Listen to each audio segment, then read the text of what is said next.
Nakaw-atensyon ngayon online ang 9 gulang na tattoo artist mula Thailand na nagpakitang gilas sa katatapos lang na Thailand Tattoo Expo 2025. Siya si Patmit Makorn o mas kilala sa pangalang King. Isa siya sa mahigit 200 artist na lumahok sa nasabing expo kung saan kasabayan ng mga veteranong tattoo artist na kilala na rin sa industriya.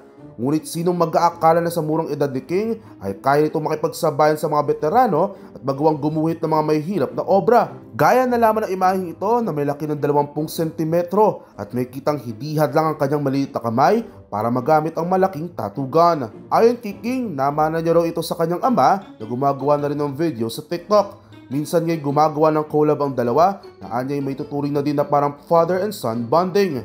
Kwento ng kanyang ama, ito raw ay upang may kaabalahan ng kanyang anak bukod sa palaging paglalaro gamit ang kanyang mobile gadgets. Noong unay hindi pa nito pinapayagan si King na tumanggap ng customer at tanging sa katatapos lang na expo ang kanyang naging debut na iginuhit ang obra sa kanyang tiyuhin.